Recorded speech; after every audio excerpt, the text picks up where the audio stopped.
नमस्कार दोस्तों, आज हम लोगों को पढ़ना है वर्नियर कैलिपर्स।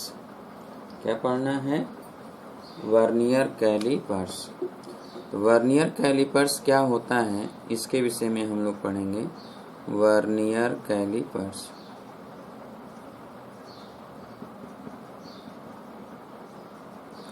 यह एक स्केल होता है। जैसे मीटर स्केल है, तो आप मीटर स्केल से जब मापते हैं, जो भी मान लेते हैं कि ये एक स्केल है और ये स्केल पर यहाँ 0 है, अगर ये 0 है तो ये 1 2 3 4 5 फिर 6 7 8 9 10, ये 1 हो गया, तो ये सेंटीमीटर होता है। और जो ये एक छोटा सा खाना होता है, ये 1 मिलीमीटर होता है। क्या होता है? 1 मिलीमीटर। उसी तरह 1 2 3 4, ये 5 6 7 8 9 10, तो यहाँ ये जो होता है, ये जो दर्शाता है, ये सेंटीमीटर दर्शाता है। क्या दर्शाता है? सेंटीमीटर। तो जैसे यहाँ पर आ गए तो ये 1 सेंटीमीटर हो गया, 0 से लेकर आए तो यहाँ पर आए तो 2 सेंटीमीटर आ गया। और इस स्केल से जब सबसे छोटा जो मेजर हम कर सकते हैं, माप सकते हैं, तो वो क्या माप सकते हैं? ये इसी में से एक छोटा सा खाना माप सकते हैं। जैसे हम ये कह सकते हैं कि अगर यहाँ से यहाँ तक ये 1 सेंटीमीटर है, ठीक है, तो ये 11वां खाना है, तो 1.1, यानी अगर हम कहें तो 1.1 सेंटीमीटर हम कह सकते हैं। कब? जब यहाँ पर मापना होगा तब। अगर यहाँ पर आए तो 1.2 कहेंगे, क्यों? और अगर यहाँ पर आए तो 1.3 कहेंगे। 1 सेंटीमीटर में ये 10 छोटे छोटे खाने होते हैं, और एक खाने को जो है एक खाना 1 मिलीमीटर के बराबर, तो 10 खाना कितने मिलीमीटर के बराबर? 10 मिलीमीटर। यानी जब 10 मिलीमीटर हो जाता है, 10 मिलीमीटर, ठीक है, यानी 10 मिलीमीटर जब होता है तो वह 1 सेंटीमीटर के बराबर होता है। 10 मिलीमीटर 1 सेंटीमीटर के क्या होता है? बराबर होता है। अब हमें इस स्केल से जो छोटा से छोटा मेजर हम कर सकते हैं, वह इस स्केल का अल्पतमांक लीस्ट काउंट कहलाता है। अल्पतमांक, तो अल्पतमांक या लीस्ट काउंट, तो लीस्ट काउंट या फिर अल्पतमांक क्या होता है?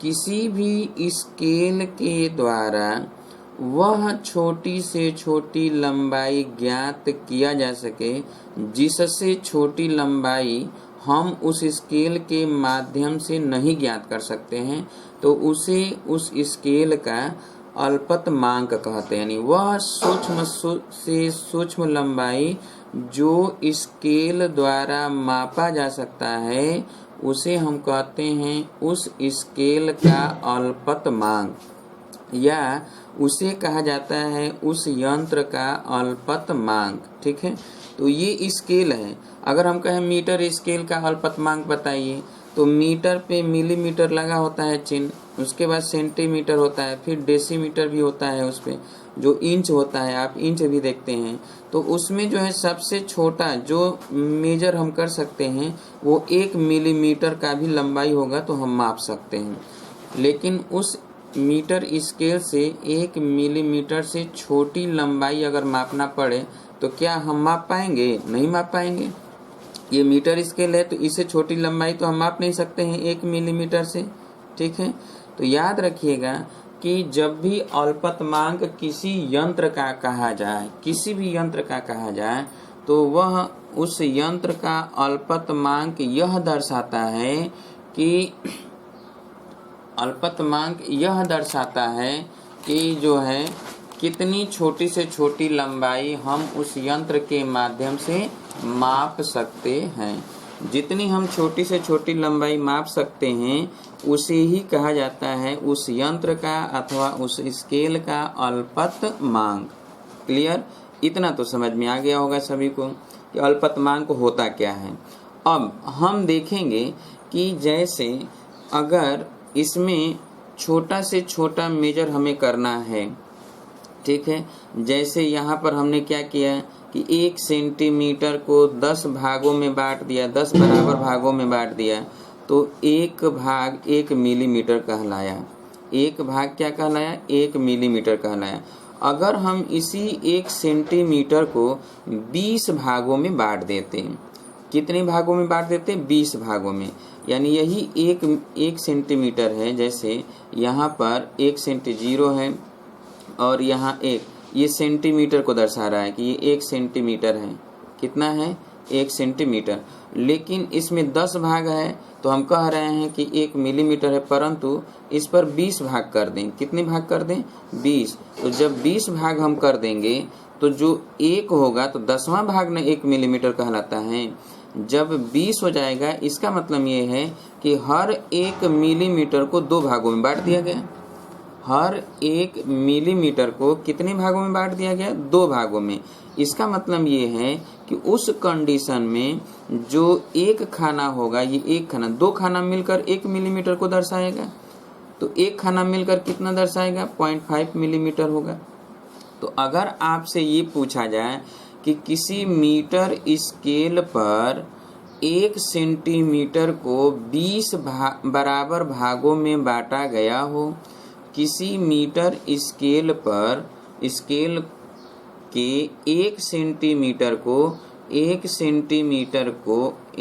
सेंटीमीटर को ठीक है 20 बराबर भागों में बांटा गया हो, बराबर भागों में बांटा गया हो, भागों में बांटा गया हो, ठीक है।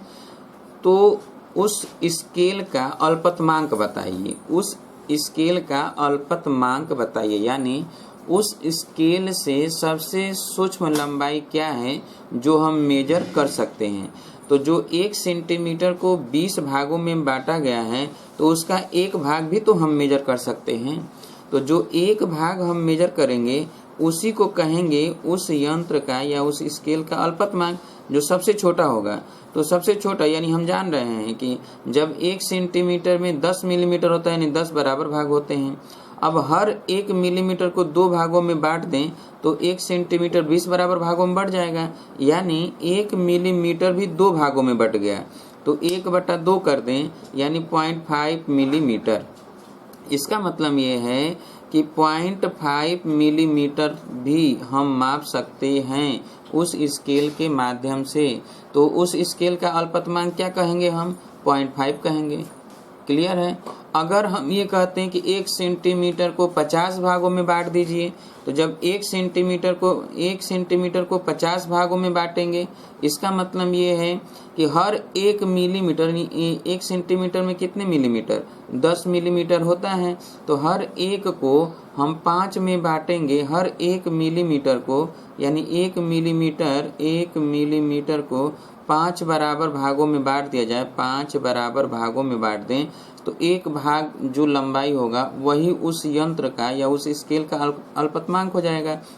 अब 1 मिलीमीटर को 5 बराबर भागों में हमें बांटना है, तो हम क्या करेंगे? तो 1 मिलीमीटर को 5 बराबर भागों में बांट देते हैं, तो 1/5 यानी 0.2 मिलीमीटर। इसका मतलब 0.2 मिलीमीटर की लंबाई तक भी हम माप सकते हैं। तो वह उस यंत्र का क्या हो जाएगा? अल्पतमांक। वह उस स्केल का क्या हो जाएगा? अल्पतमांक, जो सबसे छोटी से छोटी लंबाई मापा जा सके। तो ऐसा स्केल, ठीक है, जिसके द्वारा हम सूक्ष्म से सूक्ष्म लंबाई ज्ञात कर सकें, वह स्केल का वह अल्पतमांक कहलाता है। तथा अब हम आएंगे वर्नियर कैलिपर्स में कि वर्नियर कैलिपर्स के माध्यम से ही हम 1 मिलीमीटर को अपने जितने भी भाग में चाहेंगे उतने भागों में बांटेंगे। तो वर्नियर कैलिपर्स के माध्यम से हम 1 मिलीमीटर का 10वां भाग निकालना हो, 20वां भाग निकालना हो, 50वां भाग निकालना हो, जितना भी भाग निकालना हो 1 मिलीमीटर का, उसे ही ज्ञात करने के लिए हम वर्नियर कैलिपर्स का इस्तेमाल करते हैं। ठीक है। आखिर कैसे इस्तेमाल करते हैं, कैसे हम बनाते हैं वर्नियर कैलिपर्स, तो ध्यान से समझिएगा।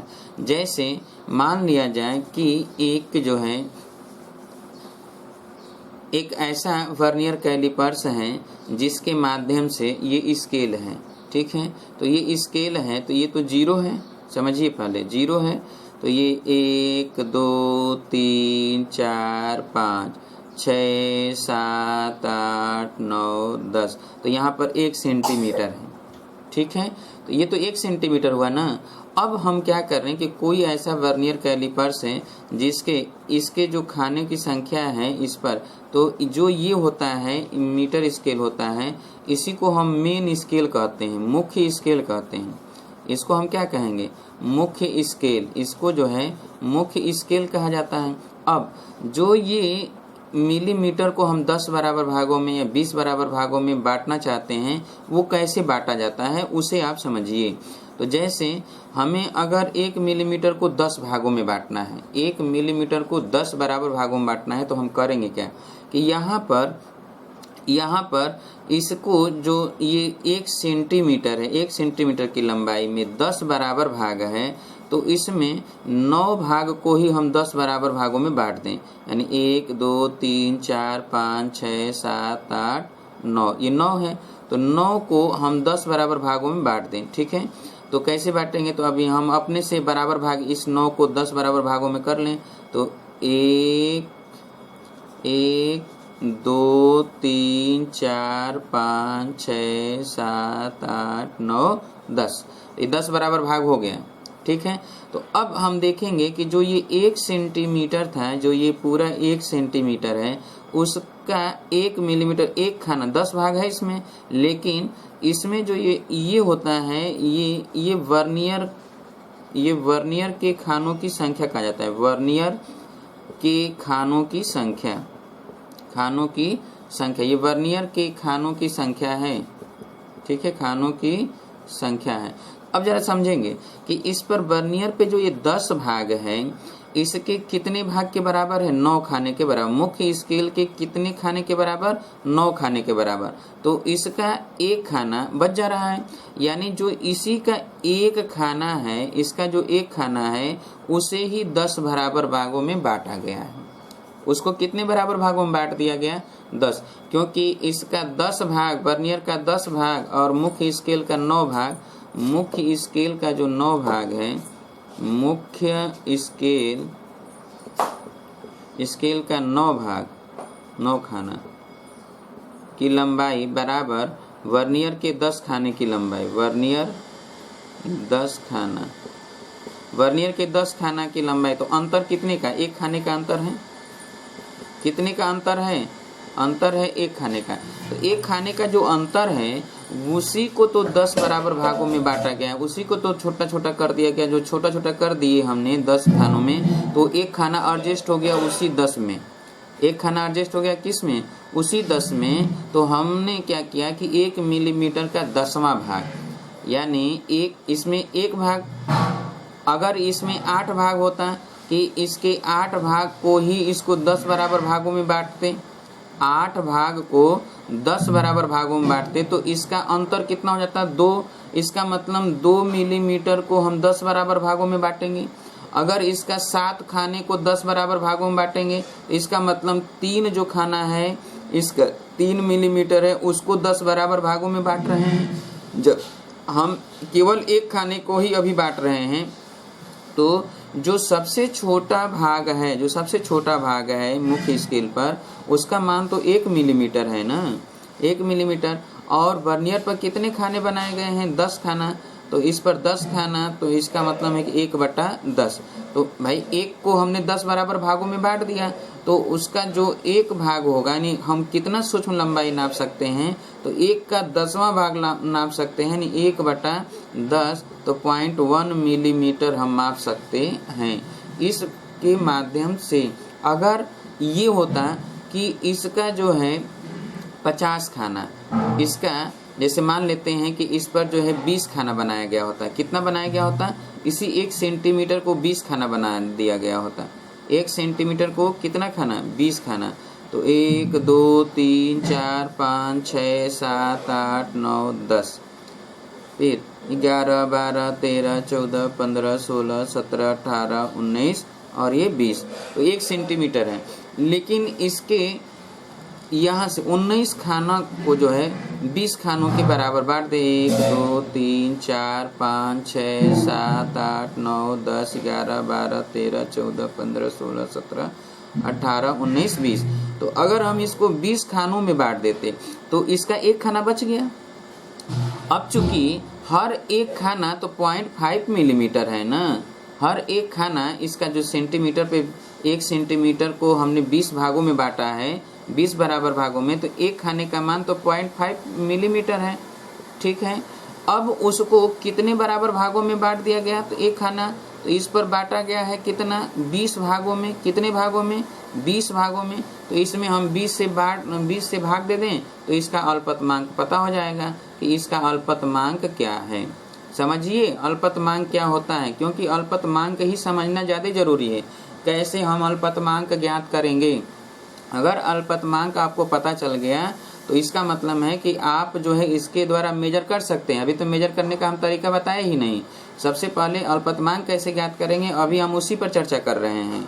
ठीक है, तो क्या अल्पतमांक अभी समझ में आया। अगर सपोज दैट, अभी समझिए और कुछ, यदि सपोज दैट ऐसा होता कि जैसे ये मीटर स्केल है, ये जो है मीटर स्केल है, ये मीटर स्केल है। ठीक है, तो ये मीटर स्केल है, तो इस पर 1 2 3 4 5, 1 2 3 4 5, 1 2 3 4 5, 1 2 3 4 5, 1 2 3 4 5, 1 2 3 4 5, 1 2 3 4 5।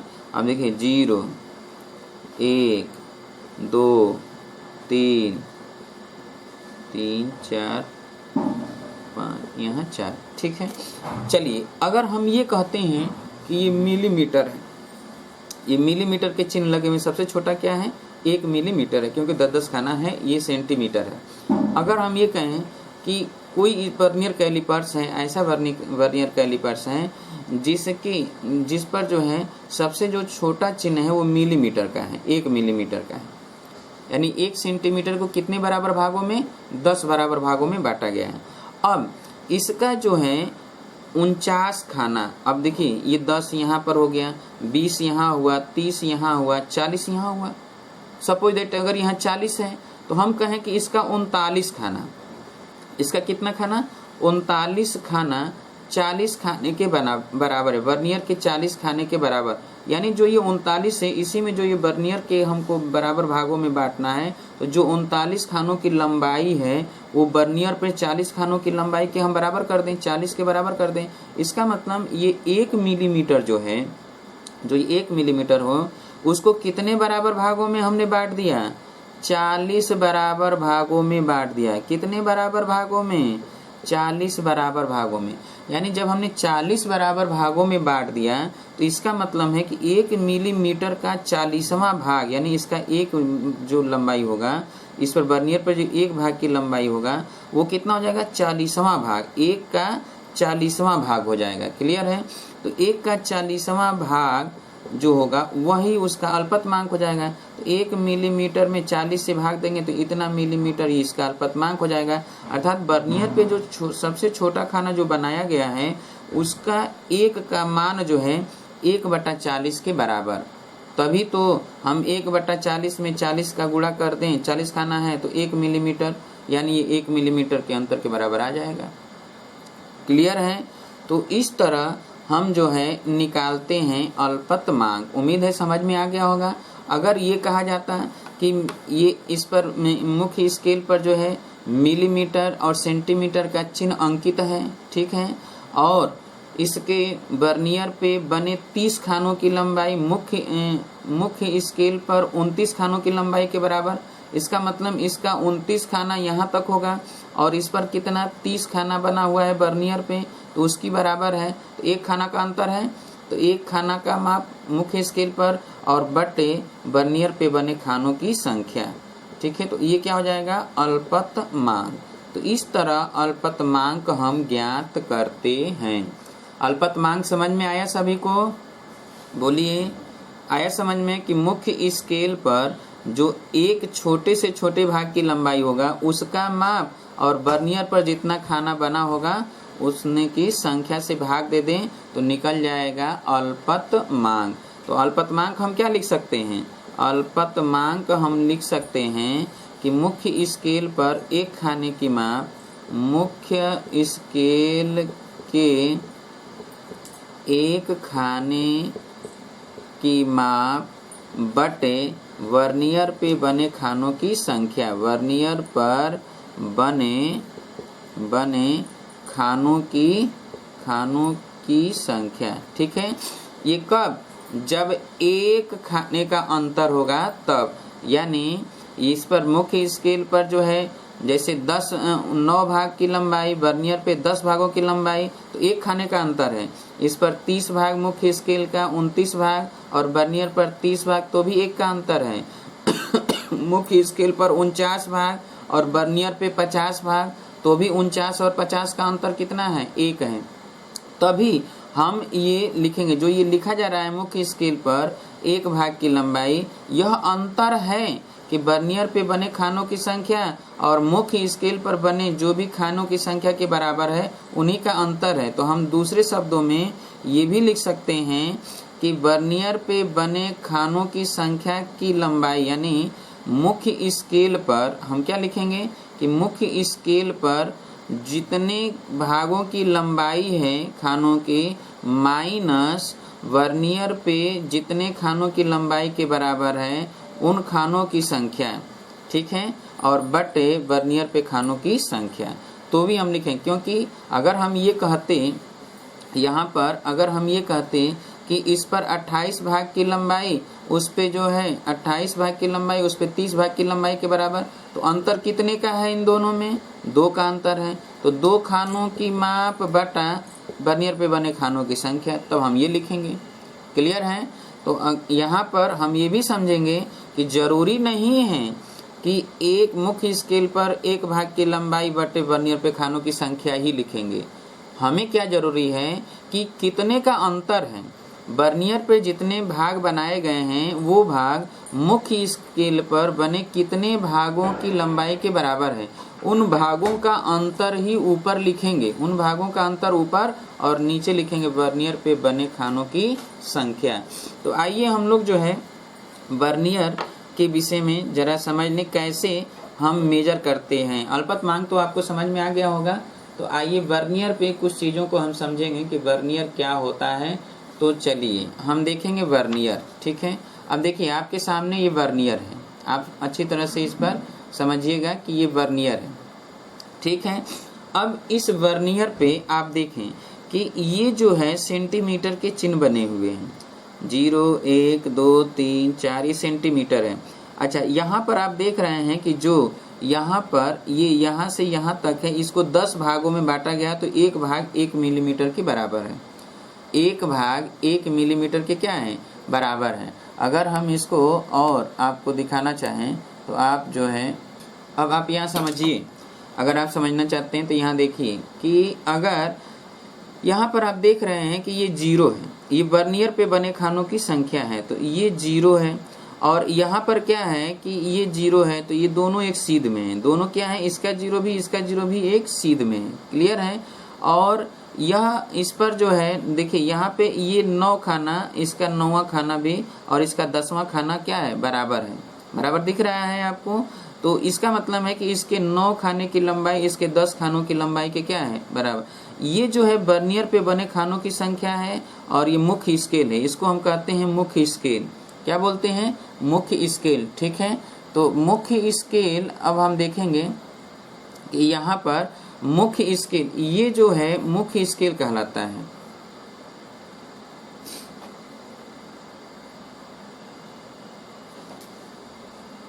यानी यहाँ पर हम देखेंगे कि यह जो है मुख्य स्केल कहलाता है। ये क्या कहलाता है? मुख्य स्केल। मुख्य स्केल है। समझिए किसको क्या बोलते हैं? इसे क्या बोलते हैं? ये ढिबरी है, ढिबरी। ढिबरी मतलब घिरनी, इसको जो है ऐसे रगड़ेंगे, नचाएंगे इसको, ये जब ये नाचता है तो ये आगे या पीछे खिसकता है, ठीक है। अच्छा, ये ढिबरी है, ठीक है। और ये वर्नियर पे वर्नियर स्केल कहलाता है, ये वर्नियर स्केल कहलाता है, वर्नियर पर बने खानों की संख्या या वर्नियर स्केल हम कहें, वर्नियर स्केल होता है। इसे हम जबड़ा बोलते हैं, जबड़ा, इसको हम जबड़ा बोलते हैं, जबड़ा, ठीक है। अब समझेंगे हम, ये पेंच कहलाता है, ये क्या कहलाता है, पेंच। जैसे मान लीजिए कि आपने खिसका कर लाया यहाँ पर, तो यहाँ पर लाए तो अगर उसके बीच में अगर लगाना है तो छोड़ देंगे अगर, तो ये इधर या उधर आगे पीछे खिसक सकता है ना। तो क्या करते हैं कि जब हम उसको फिक्स करते हैं तो फिक्स करने के बाद इसको हम कस देते हैं, यहाँ पेंच लगा होता है तो इसको हम कस देते हैं। अगर ये कस देंगे तो ये थोड़ा भी इधर उधर नहीं होगा। तो जब भी कोई भी चीज़ मेजर करना होता है तो ये पेंच से हम कसते हैं। ढिबरी क्या करता है, ढिबरी जो है इस जबड़े को आगे पीछे करने में सहयोग करता है। तो ढिबरी का कार्य क्या है, जबड़े को आगे पीछे खिसकाने का काम होता है।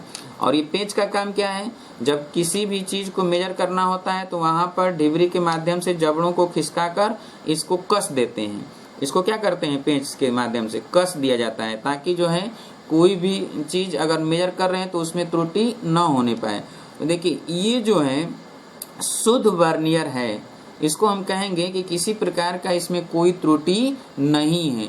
परंतु होता क्या है, क्योंकि यहाँ पर इसका जीरो और इसका जीरो एकदम सीध में है, कोई त्रुटि नहीं है, नया नया है ये भी। अच्छा, आप ये देख रहे हैं, इस पे एक ये देख रहे हैं, तो ये भी एक स्केल है, ये भी क्या है, एक स्केल है। कि ये क्या है, इसी वर्नियर के माध्यम से जब हम इसको हम पीछे खिसकाते हैं तो ये भाग बाहर निकलता जाएगा, ये बाहर निकलता जाएगा, ठीक है।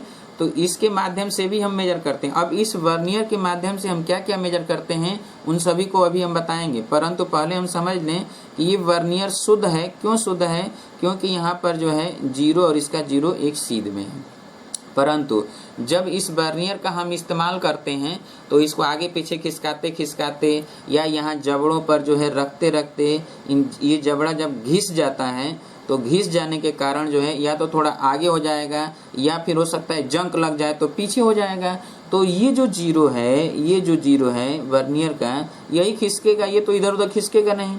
तो ये वर्नियर का हो सकता है जीरो की इधर आगे आ जाए, या हो सकता है कि पीछे ही चला जाए। मे बी पॉसिबल कब, जब जबड़ों को सटाएंगे तब, तो उस समय त्रुटि होता है, उसको कहा जाता है शून्यांक त्रुटि।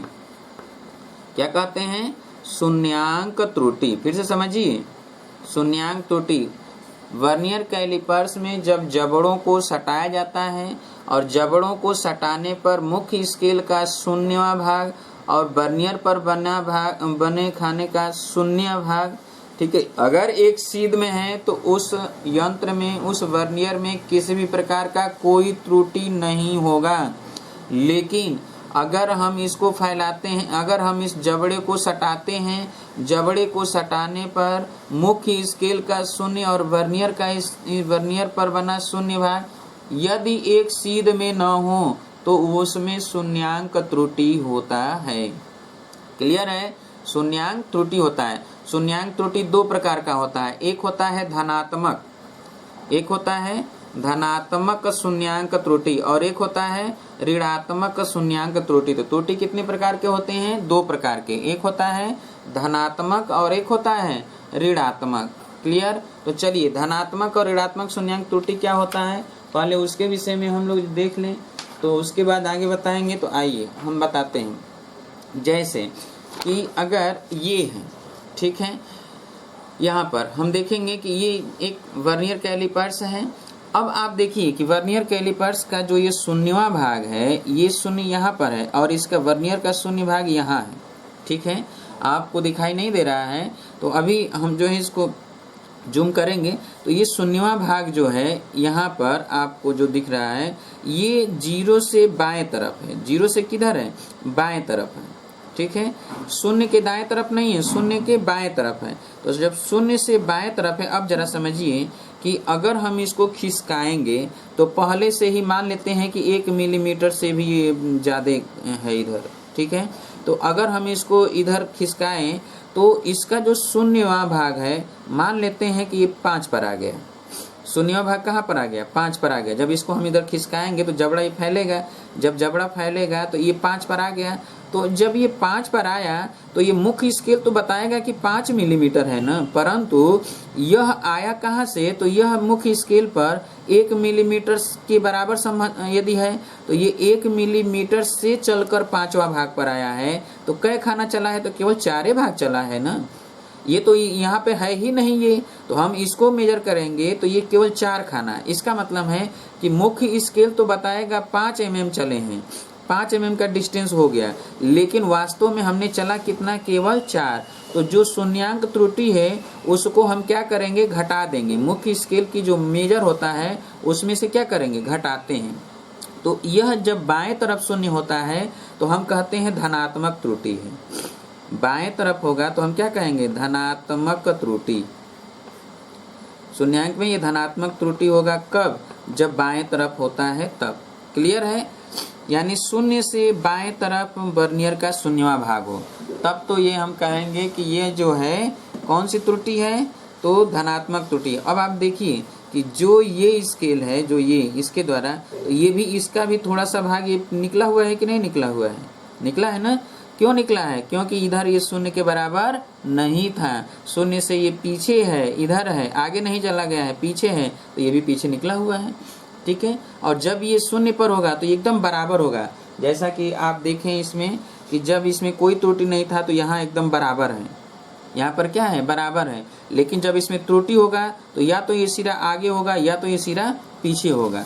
ठीक है, तो इसमें पीछे है तो यहाँ पर ये पीछे निकला हुआ है, तो ये धनात्मक त्रुटि है। अगर हम देखें इसमें कि यहाँ पर तो इसका 0 वर्नियर का 0 भाग आगे निकल चुका है, दाएं तरफ है। वर्नियर का 0 भाग किधर है, दाएं तरफ है। तो जब वर्नियर का 0 भाग अगर दाएं तरफ चला जाए तो हम कहेंगे कि ऋणात्मक शून्यांक त्रुटि है। कौन सा त्रुटि है, ऋणात्मक शून्यांक त्रुटि। सब लिखवाएंगे, अभी घबराइए नहीं, अभी केवल आप समझते जाइए। ये ऋणात्मक शून्यांक त्रुटि है। कौन सी त्रुटि है ये, ऋणात्मक शून्यांक त्रुटि। ठीक है, और उसमें कौन सी त्रुटि था, धनात्मक शून्यांक त्रुटि था। क्लियर, तो अब हम इसके माध्यम से मेजर करेंगे। अब देखिए ये जब 0 आगे निकल चुका है वर्नियर का, तो इसका स्केल जो ये वाला है, तो ये पतला वाला स्केल है नुकीलादार, ये देखिए ये स्केल यहाँ पर है तो इससे नीचे चला गया, अंदर की तरफ आ गया है, बाहर नहीं निकला है बल्कि अंदर की तरफ। जबकि उसमें था कि बाहर निकला था। क्यों बाहर निकला था, क्योंकि ये 0 से पीछे था, तो ये भी पीछे निकल गया। अब इसके मुख्य स्केल के 0 से ये आगे है तो ये भी आगे निकल चुका। अब जरा आप समझिए कि इसके माध्यम से जब ये ढिबरी को हम इधर पीछे खींचेंगे तो ये यहाँ से न पीछे खिसकना शुरू होगा। तो अगर ये 1 मिलीमीटर भी आगे निकला हुआ है, ये 1 मिलीमीटर भी आगे निकला है, तो ये अगर आ गया, ये 5वें भाग पर आ गया, तो हम तो इस मुख्य स्केल मापेंगे ना, वर्नियर तो मापेगा नहीं, मुख्य स्केल मापेगा। तो मुख्य स्केल पर बताएगा, दर्शाएगा कि 5 mm के बराबर है। परंतु ये तो यहाँ से चलना शुरू किए थे 1 से, तो जब ये 1 से चलना शुरू किए थे तो ये एक इधर 1 मिलीमीटर सपोज मान लेते हैं कि आगे है, तो 5 खाना तो ये भी चला और 1 खाना ये भी तो दूरी चला है, ये पीछे आया है। तो जब 1 खाना ये भी पीछे चला है, इसका मतलब 5 ये और 1 ये, तो कुल कितना, 6। तो इसका मतलब कुल ये 6, जबड़े को जब फैलाएंगे तो कुल दूरी कितना चला, 6 mm चला। लेकिन वर्नियर पर केवल कितना दर्शाएगा, मुख्य स्केल पर 5 mm ही दर्शाएगा। क्लियर है, तो 5 mm दर्शा रहा है, लेकिन हम चले हैं 6 mm। तो इस जब ऋणात्मक शून्यांक त्रुटि होता है तो हम जोड़ते हैं और धनात्मक शून्यांक त्रुटि होता है तो घटाते हैं। परंतु आपको इसमें घबराने की आवश्यकता नहीं है, आप चिन्ह सहित रखिएगा, हमेशा शून्यांक त्रुटि को घटाया जाता है, हमेशा शून्यांक त्रुटि को क्या करेंगे, घटाएंगे। पर अभी हमको वर्नियर कैलिपर्स का इस्तेमाल करना बाकी है। अभी तक तो हमने आपको बताया कि पेच मापी वर्नियर कैलिपर्स में कौन कौन से भाग होते हैं, अल्पतमांक होता क्या है, कैसे हम वर्नियर कैलिपर्स बनाते हैं। तो आप अपने सुविधा के अनुसार जितना छोटा से छोटा मेजर करना चाहते हैं उतने भागों में आप बांटकर आसानी से बना सकते हैं वर्नियर कैलिपर्स या स्केल। क्लियर है। अब हम जो दोनों ही चीज़ें हैं आपके सिलेबस में, वर्नियर कैलिपर्स और पेच मापी के द्वारा वर्नियर से भी छोटी से छोटी मेजर करते हैं। पेच मापी के माध्यम से। और वर्नियर के माध्यम से अब हम क्या क्या मेजर करेंगे, इसका इस्तेमाल कहाँ होता है और कैसे हम मापेंगे, ये तो हम तो जान गए कि अल्पतमांक, तो अल्पतमांक का इस्तेमाल कैसे करेंगे, उन सभी के विषय में अब हम आपको बताएंगे किस तरह जो है मेजर किया जाता है। ठीक है, तो चलिए अब देखेंगे हम लोग। जैसे अगर आप जो है ये देख रहे हैं, ठीक है, ये आप देख रहे हैं कि ये वर्नियर कैलिपर से इसको हमने खींचा, जब इसको हमने खींचा इधर तो ये जबड़ा फैल गया, और जब जबड़ा फैल गया तो बीच में हमने एक सिलेंडर का कोई भी आकार का लगा दिया। मान लेते हैं कि यही लगा दिया, यही अगर ये है, इसको यहाँ पे रख दिया और इस जबड़े को फैलाकर फिर उसको हमने आगे ढकेल कर और इसको फिक्स कर दिया। ये जबड़ा, ये दोनों तो फिक्स रहेगा एक ही जगह, ये फिक्स रहेगा, लेकिन जो है यही केवल खिसकेगा, आगे जाएगा या पीछे जाएगा। अच्छा, जैसे जैसे ये पीछे जाएगा वैसे वैसे जो स्केल था अभी दिखा रहे थे, वो स्केल भी पीछे निकलता जाएगा। जो ये स्केल है, जो ये स्केल है, जब हम ये पीछे खिसकाएंगे तो ये भी क्या होगा, पीछे निकलेगा। देखिए जब ये इतना फैल गया है तो ये इतना पीछे निकल चुका है, ये क्या हुआ, इतना पीछे निकल चुका है। अब आप समझिए कि यहाँ पे जो जबड़ों के बीच में यहाँ पे जो रखा जाता है, यहाँ पे किसी भी चीज़ का कोई भी अगर सिलेंडर है, ठीक है, गोलाकार आकृति है, तो उसका डायमीटर ज्ञात करना है, व्यास ज्ञात करना है। तो उसका व्यास ज्ञात करने के लिए इन दोनों जबड़ों के बीच में हम सिलेंडर को रख देते हैं और उसके बाद इसको जबड़ों को सटाते हैं, और जब ये कस जाता है तो वहीं पर ये पेंच के माध्यम से कस देते हैं। अब जब पेंच के माध्यम से कस देंगे तो इसका वर्नियर पे बना जो शून्यवां भाग होगा उसको देखना होता है कि कहाँ पर गया।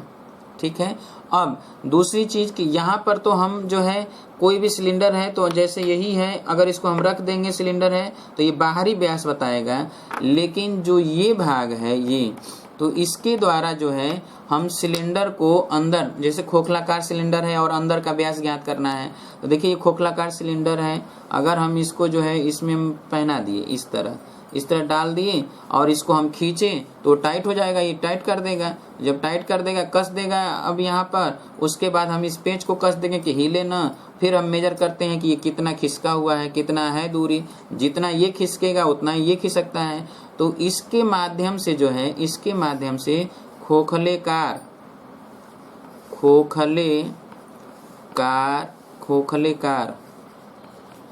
बेलन का आंतरिक व्यास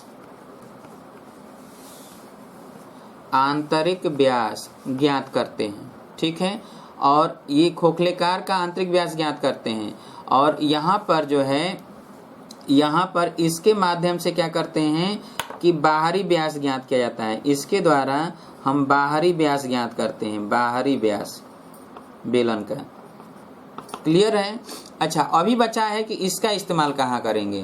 तो जैसे आपके पास गिलास है या छोटी कटोरी है या अन्य चीज़ें, उसकी गहराई ज्ञात करना है, तो आप क्या करेंगे कि गहराई ज्ञात करना है तो इसको आप धीरे धीरे खिसकाएंगे और इसको ऐसे आप रख दीजिए वर्नियर कैलिपर्स को इसके ऊपर, और इस तरह आप ऐसे रख दिए, इसको खिसकाते जाइए, जहाँ पर जाके रुक जाएगा ये जाकर नीचे सट जाएगा। जब नीचे सट जाएगा तो वहीं रोक दीजिए, उसके बाद इसको पढ़ लीजिए, तो जितना ये नीचे गया होगा उतना ये यहाँ से इधर आएगा जीरो से, तो जितना ये दूरी होगा उतना ही तो ये नीचे जाएगा। तो इसके माध्यम से हम गहराई ज्ञात करते हैं। इसके माध्यम से क्या ज्ञात करते हैं? गहराई। ठीक है, किसी भी गिलास की गहराई हो या छोटी कटोरी की गहराई हो या अन्य चीज की, तो इसके माध्यम से गहराई ज्ञात किया जाता है। इसके माध्यम से बाहरी व्यास ज्ञात करते हैं, और इसके माध्यम से हम क्या ज्ञात करते हैं? आंतरिक व्यास ज्ञात करते हैं। क्लियर है? अब इसमें क्या होता है कि जब इसको हम कसेंगे या इसको कसेंगे और ये ढीला होने के कारण थोड़ा इधर पीछे या आगे खिसक जाता है, तो उस कंडीशन में हम कहते हैं पिच्छत त्रुटि है, पिच्छत त्रुटि। तो पिच्छत त्रुटि किसके माध्यम से हो सकता है? तो पेंच के ढीला होने से। किसके ढीला होने से? पेंच के ढीला होने से पिच्छत त्रुटि होता है कि ये आगे खिसक सकता है या पीछे। पता चले कि हम इसको सेट कर दिए और ये ढीला है, और आप जब मेजर करने गए तो मेजर करोगे तो आप उसको उठाओगे, हिलाओगे, जैसे ही आप उठा रहे हो तो ये सरक गया पीछे या आगे सरक गया, तो उस समय ये त्रुटि होता है। तो उसी को कहते हैं पिच्छत त्रुटि। तो पिच्छत त्रुटि किसके द्वारा होता है? वर्नियर कैलिपर्स में तो पेंच के द्वारा, किसके द्वारा? पेंच के द्वारा होता है। पेंच के माध्यम से पिक्षक त्रुटि होता है, ये याद रखिएगा। शून्यांक त्रुटि बता ही चुके हैं। अब हम कैसे इस्तेमाल करेंगे ये समझेंगे।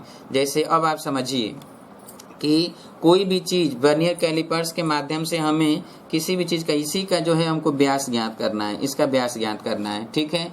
तो वर्नियर कैलिपर्स के माध्यम से अगर आपको इसका व्यास ज्ञात करना है तो कैसे ज्ञात करेंगे? तो हमने क्या किया कि जबड़ों को इधर खींचा, फिर इसके बीच में इसको रख दिया, फिर इसको सटा दिया।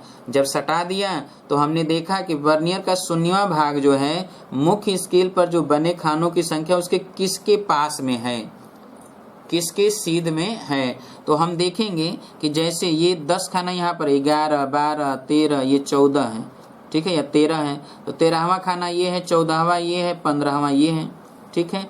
16, 17, 18, 19, 20, तभी तो 2 सेंटीमीटर लिखा है। 1 मिलीमीटर, 1 सेंटीमीटर को 10 भागों में बांटा गया है। इसमें यहाँ पर दिख रहा है कि ये 13 है, ये 14, ये 15, 13 भाग से आगे है, 13 भाग के पीछे है, ठीक है। अगर ये एकदम सीधे 13 के बराबर होता है, यानी 13 के बराबर वर्नियर का 0 हो जाता है, तब तो हम सीधे कह देते क्या कि 1.3 सेंटीमीटर है या 13 मिलीमीटर है, हम ये कह देते। लेकिन ऐसा नहीं है, ये कुछ ना कुछ आगे निकला है ना, थोड़ा सा भाग क्या है, आगे निकला है। तो जब थोड़ा सा भाग आगे निकला है तो उस कंडीशन में इस भाग की भी तो लंबाई कुछ ना कुछ होगा। यानी आप ऐसे समझिए कि ये जैसे यहाँ पर ये है, ये खानों की संख्या है, ये ऐसे खानों की संख्या बना है, और ये वर्नियर पे खानों की संख्या है। तो इसके सीध में होता तब तो ये इतना ही हो जाता, लेकिन ये सीध में है नहीं, ये है यहाँ पर और ये है ये खाना, यानी इन दोनों के बीच में जो है ये है वर्नियर का पहला 0 वाला भाग, ठीक है। तो इसकी कुछ न कुछ यहाँ से यहाँ तक कुछ न कुछ लंबाई होगा ना, ये तो ये भी तो लंबाई हमको जोड़ना पड़ेगा उसमें। तो आखिर ये लंबाई कितना है? तो हमें पता है कि इस भाग को 10 बराबर भागों में बांट चुके हैं, क्योंकि इस पर वर्नियर पे 10 भाग की लंबाई मुख्य स्केल के 9 भाग की लंबाई के बराबर है। तो इसका मतलब है कि इसको हम 10 बराबर भागों में बांट चुके हैं। तो इस कौन सा भाग है, कितना भाग है, ये निकालना है। तो यह निकालने के लिए हम क्या करेंगे? तो हमें पता है कि जो ये वर्नियर पर एक भाग की लंबाई है वो तो 0.1 मिलीमीटर है। चूंकि 1 मिलीमीटर को 10 भागों में बांटा गया है, तो इसका जो अल्पतमांक है वो तो 0.1 मिलीमीटर है ना, एक भाग, ठीक है। अब यहाँ पर हम क्या करेंगे कि यह एक, अब ये देखा जाता है कि वर्नियर पे जो ये खाने बने हुए हैं, ये वर्नियर पे खाने, ध्यान समझिएगा, ये वर्नियर पे जो खाने बने 1, 2, 3, 4, 5, 6, 7, 8, 9, 10, ठीक है। तो इसका कौन सा भाग इसके किस लाइन के सीध में है ये काउंट किया जाता है। तो चलिए, ये सीध में कौन सा दिख रहा है, यहाँ पर आपको सीध में दिख रहा है, ये लाइन सीध में दिख रहा है, सपोज दैट मान लेते हैं ये लाइन सीध में है। तो ये कौन सा लाइन है? तो चलिए 1, 2, 3, 4, चौथा भाग है। कौन सा भाग है? चौथा। तो मुख्य स्केल का जो चौथा भाग है वो वर्नियर का चौथा भाग, चौथा खाना मुख्य स्केल के किसी न किसी एक के सीध में है। अब इसमें किसके सीध में ये नहीं देखा जाता है, देखा जाता है कि किसके सीध में है। इसका मतलब इसका 4 भाग, वर्नियर का कितना भाग, 4 भाग के लंबाई के बराबर ये है। जो ये लंबाई है ये, तो वर्नियर पे जो एक खाने की माप है वो 4 भाग की लंबाई के बराबर है। तो हम क्या करेंगे कि एक भाग की लंबाई है 0.1 यानी अल्पतमांक है, और उसी में 4 का गुणा कर दें तो ये कितना हो जाएगा 0.4। तो 0.4 mm ये, और ये कौन सा खाना था, ये 13 खाना था, तो 13 मिलीमीटर ये, और प्लस ये जो आगे है ये, तो 13 के बाद जो आगे कितना है 0.4 mm, तो इसी में प्लस 0.4 mm हम जोड़ दें तो 13.4 mm हो जाएगा। यानी इसका व्यास कितना हो जाएगा 13.4।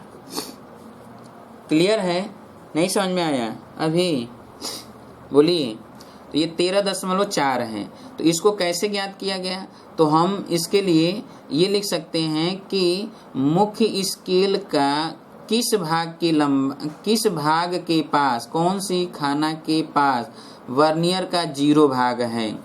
तो ये किसी भी चीज का अगर व्यास निकालना हो वर्नियर के माध्यम से, तो उसके लिए फार्मूला होता है व्यास या कोई भी चीज़ वर्नियर के माध्यम से ज्ञात करेंगे तो मुख्य स्केल का 0वां भाग, वर्नियर का 0वां भाग मुख्य स्केल के किस भाग के पास है। तो मुख्य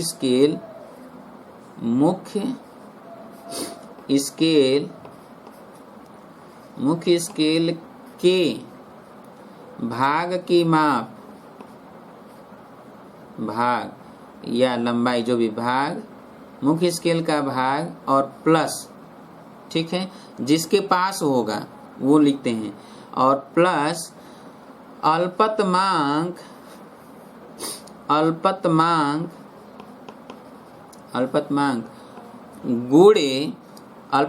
गुणे वर्नियर के खानों की संख्या, वर्नियर के खानों की संख्या, ठीक है, जो मुख्य स्केल के किसी सीध में हो, मुख्य स्केल के किसी सीध में हो, ठीक है, उसके खानों की संख्या, कौन सा भाग मुख्य स्केल के किसी सीध में है तो उसके खानों की संख्या का अल्पतमांक में गुणा करते हैं, और जो मुख्य स्केल पर जो भाग दर्शाया जाता है, जो खाना दर्शाया जाता है, उसी में हम जोड़ देते हैं तो वास्तविक लंबाई निकल जाता है। लेकिन अभी इसी से काम नहीं चलेगा, इसमें से माइनस किया जाता है शून्यांक त्रुटि। क्या माइनस करते हैं? शून्यांक त्रुटि। तो शून्यांक त्रुटि हम माइनस करते हैं, ठीक है। तो इस तरह हमने बताया कि वर्नियर कैलिपर्स का इस्तेमाल कहाँ कैसे किया जाता है। तो आज हमने आप सभी को अभी बताया है। अब यहाँ पर कुछ फार्मूले लिख लें, कुछ न्यूमेरिकल सॉल्व कर लें वर्नियर कैलिपर्स के इस्तेमाल के द्वारा, तब हम आगे निकलते हैं। क्यों?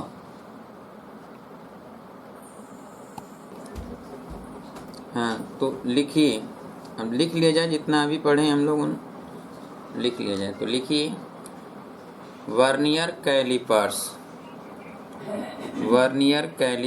अच्छा, वर्नियर कैलिपर्स सबसे पहले किसने बनाया था? तो आप जानते हैं कि जो व्यक्ति बनाता है उन्हीं के नाम पर कोई भी यंत्र का नाम पड़ता है। तो इसे वर्नियर कैलिपर ने बनाया था, जिसके नाम पर ही वर्नियर कैलिपर्स पड़ा। वर्नियर कैलिपर आज से 400-450 वर्ष पहले फ्रांस के एक वैज्ञानिक थे, उन्होंने सबसे पहले वर्नियर कैलिपर्स बनाया, इस यंत्र को बनाया, और उन्हीं के नाम पर पड़ा वर्नियर कैलिपर्स। फ्रांस के वैज्ञानिक थे वो, ठीक है।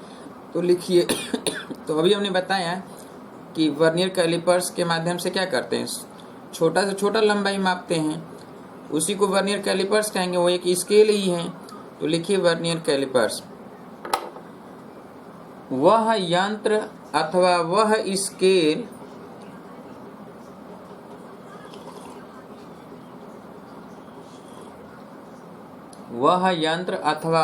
स्केल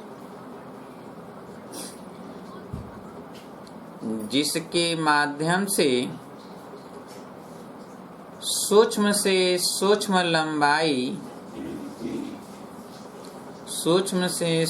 लंबाई के रूप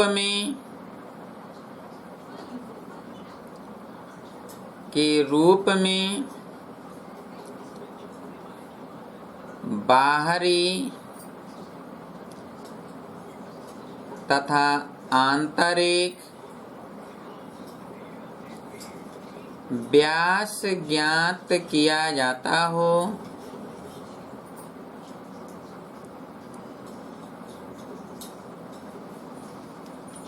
तथा गहराई या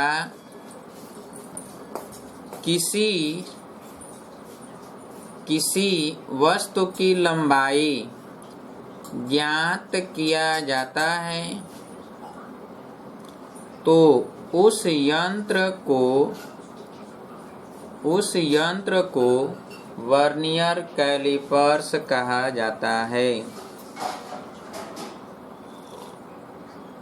वर्नियर कैलिपर्स कहा जाता है। वर्नियर कैलिपर्स कहा जाता है? वर्नियर कैलिपर्स कहा जाता है।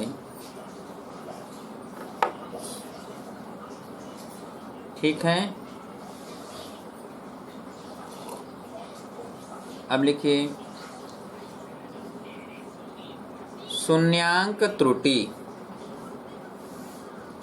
शून्यांक त्रुटि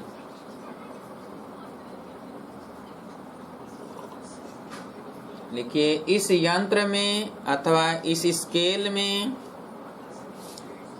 दो प्रकार की त्रुटि होता है। मुख्यतः दो प्रकार की त्रुटि होता है। दो प्रकार की त्रुटि होता है।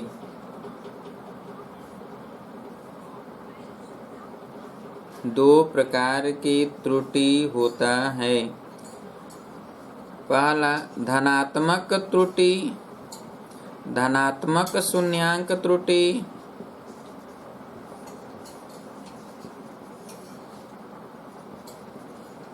पहला धनात्मक शून्यांक त्रुटि, दूसरा ऋणात्मक शून्यांक त्रुटि।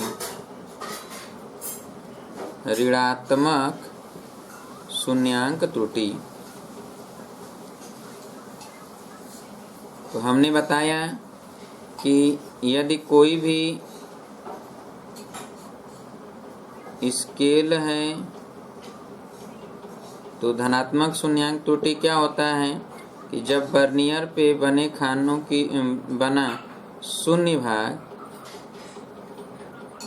पीछे रह जाता हो, इधर रह जाता हो, तो जब इधर रहेगा तो दाएं तरफ और इधर रहेगा तो बाएं तरफ, ये हमारे तरफ से है। उसमें जो हमने बनाया था उसको उलट के बनाया था तो उसमें आपको दिख रहा था बाएं तरफ, लेकिन जब हम उसका मेजर करते हैं तो हम ऐसे ही लेकर मेजर करेंगे यहीं पर लगाकर। इसलिए उसमें जो हमने बताया आपको पीछे, तो उसमें आपको दिख रहा था कि दाएं तरफ है, ये बाएं तरफ, क्योंकि हमने उल्टा बनाया था। इसमें ये सीधा है तो सीधा इसमें दिख रहा है आपको। तो इसमें जो है कहेंगे कि धनात्मक शून्यांक त्रुटि। तो क्या मुख्य स्केल के 0 से इधर पीछे रहेगा तो धनात्मक शून्यांक त्रुटि, और जब इधर आ जाएगा तो ऋणात्मक शून्यांक त्रुटि, यही होता है। तो लिखिए धनात्मक शून्यांक त्रुटि जब दोनों जबड़ों को सटा दिया जाता हो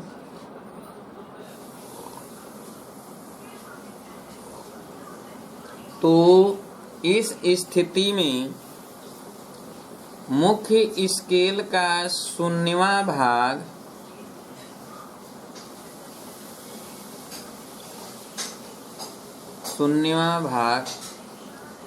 से वर्नियर स्केल का शून्यवां भाग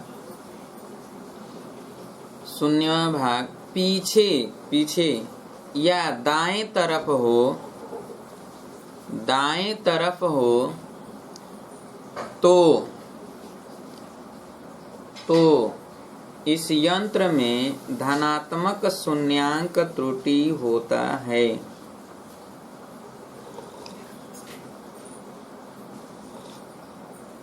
धनात्मक शून्यांक त्रुटि होता है। ठीक है, चित्र बनाएंगे तो ऐसे बना लीजिए, दोनों जबड़ों को सटा दीजिए, ऐसे स्केल बना लीजिए, जल्दी से बनाइए। और ये मुख्य स्केल का 0 है और यहाँ पे वर्नियर का बना दीजिए, और वर्नियर का 0 यहाँ दिखा दीजिए कि इधर है और ये इधर है। इधर 1 2 3 4 ऐसे बना दीजिए और ये वर्नियर पर बना दीजिए। तो ये 0 यहाँ पर है, इसका 0 यहाँ है, ऐसे बना दीजिए जल्दी से।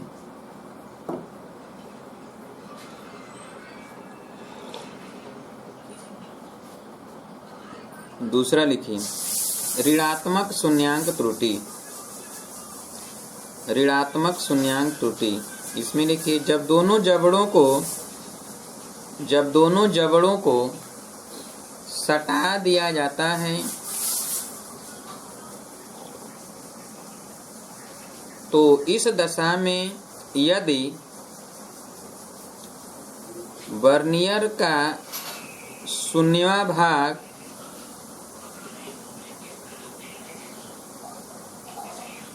वर्नियर का शून्यवां भाग मुख्य स्केल के शून्य भाग से आगे आगे या बाएं तरफ हो, इधर निकल जा, आगे निकल जा, इधर जबड़े की तरफ, या बाएं तरफ हो तो इस दशा में ऋणात्मक शून्यांक त्रुटि होता है।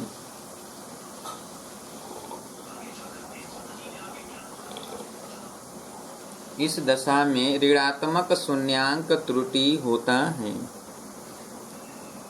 हो गया, चित्र बना लीजिए, इधर दिखा दीजिए, वर्नियर का 0 इधर और ये मुख्य स्केल है, ये मुख्य स्केल है और ये वर्नियर का स्केल है। ये शून्य मुख्य वर्नियर का 0 इधर है, आगे निकल चुका है, इधर है, जबड़े की तरफ आ गया है, तो ये ऋणात्मक त्रुटि होता है। हो गया। अब लिखिए अल्पतमांक। अल्पतमांक तो समझ में आ गया होगा सबको कि अल्पतमांक क्या होता है। उसके लिए फार्मूला लिख लीजिए। अल्पतमांक किसी स्केल अथवा यंत्र द्वारा,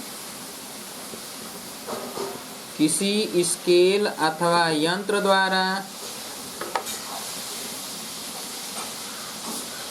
जितना छोटा से छोटा मापा जा सकता है, जितना छोटा से छोटा मापा जा सकता है, उसे उस यंत्र का अल्पतमांक, उसे उस यंत्र का अल्पतमांक कहते हैं।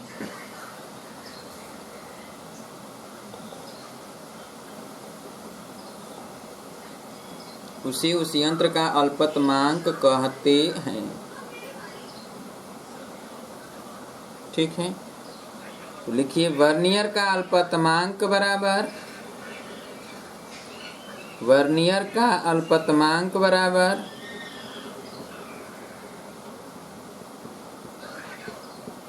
अल्पतमांक बराबर, तो वर्नियर का अल्पतमांक, वर्नियर का अल्पतमांक बराबर, देखिए मुख्य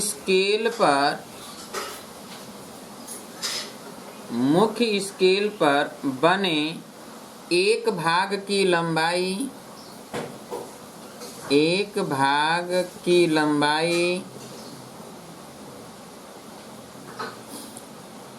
बटा वर्नियर पे बने खानों की संख्या, वर्नियर पर बने खानों की संख्या, खानों की संख्या, एक भाग की लंबाई बटे वर्नियर पे बने खानों की संख्या, यानी S/N। S क्या है? मुख्य पैमाने पर बने एक भाग की लंबाई है और N वर्नियर पे खानों की संख्या है। हो गया। अब देखिए किसी भी वस्तु की लंबाई ज्ञात करना हो, गहराई ज्ञात करना हो, व्यास ज्ञात करना हो, तो उसके लिए हम क्या इस्तेमाल करेंगे। तो अभी हमने बताया कि मुख्य स्केल का पाठ्यांक, तो लिखिए वास्तविक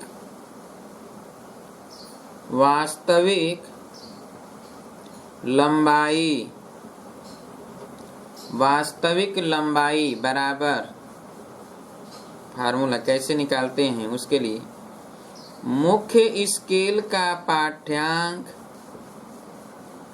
मुख्य स्केल का पाठ्यांक, मुख्य स्केल का पाठ्यांक प्लस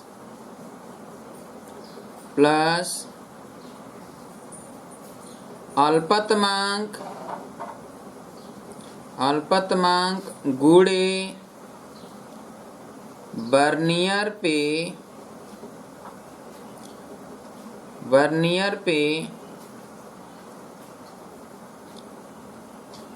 वर्नियर पे उस चिन्ह का माप जो मुख्य स्केल के सीध में हो, गुणे वर्नियर पे उस स्केल का माप, उस भाग का माप जो मुख्य स्केल के सीध में हो। जैसे 5वां भाग सीध में है तो 5 लिखेंगे, 6वां भाग सीध में है तो 6 लिखेंगे, 7वां भाग सीध में होगा तो 7, यानी अल्पतमांक गुणे 7। 9वां भाग होगा तो अल्पतमांक गुणे 9, चौथा भाग होगा तो अल्पतमांक गुणे 4। ठीक है, और मुख्य स्केल पर जो पाठ्यांक होगा उसी में ये जोड़ देते हैं। माइनस शून्यांक त्रुटि, माइनस शून्यांक त्रुटि, माइनस शून्यांक त्रुटि। याद रखिएगा, शून्यांक त्रुटि को चिन्ह सहित रखेंगे, यानी ऋणात्मक शून्यांक त्रुटि होगा तो माइनस, यानी माइनस लिखकर, और शून्यांक त्रुटि जो लिख रहे हैं प्लस माइनस ऐसे लिखिए, शून्यांक त्रुटि। इसका मतलब ये है कि धनात्मक होगा तो प्लस चिन्ह रखिएगा तो माइनस ही रह जाएगा ये, और जब ऋणात्मक शून्यांक त्रुटि होगा तो माइनस के साथ रखेंगे तो माइनस में माइनस का गुणा करेंगे तो क्या हो जाएगा, प्लस हो जाएगा। ऋणात्मक शून्यांक त्रुटि जुटेगा और धनात्मक शून्यांक त्रुटि घटेगा, ये याद रखिएगा हमेशा। ठीक है, इसी का इस्तेमाल करके हम ज्ञात करेंगे। अक्सर आपसे अल्पतमांक पूछता है तो अल्पतमांक हम बता चुके हैं किस तरह अल्पतमांक ज्ञात किया जाता है। ठीक है, अल्पतमांक पे ही आज ज्यादा चर्चा चला है। तो ये तो था आपका कि कैसे हम अल्पतमांक ज्ञात करेंगे और शून्यांक त्रुटि क्या होता है। ठीक है, वास्तविक लंबाई ज्ञात करने के लिए वर्नियर कैलिपर्स का इस्तेमाल कहाँ कहाँ करते हैं, उसमें त्रुटि किस तरह का होता है। एक पिच्छत त्रुटि होता है, पिच्छत त्रुटि, पिच्छत त्रुटि, पिच्छत त्रुटि। तो पिच्छत त्रुटि किसके कारण होता है तो लिख लीजिएगा, पिच्छत त्रुटि पेंच के ढीला होने के कारण वर्नियर कैलिपर्स में पिच्छत त्रुटि होता है। पिच्छत त्रुटि, पेंच के ढीला होने के कारण पिच्छत त्रुटि होता है। हो गया, लिख लिए सभी लोग। तो आज इतना ही। कल हम बताएंगे वर्नियर कैलिपर से संबंधित कैसे इसके माध्यम से प्रश्न का सलूशन करेंगे, वास्तविक लंबाई किस तरह ज्ञात करेंगे, तो कल उसके विषय में चर्चा करेंगे। और उसके बाद बताएंगे पेच मापी। उम्मीद है कि आज आपको वर्नियर कैलिपर समझ में आ गया होगा कि क्या होता है वर्नियर कैलिपर्स। ठीक है, तो आगे हम वर्नियर कैलिपर्स के जब न्यूमेरिकलों को सॉल्व करेंगे तो आपको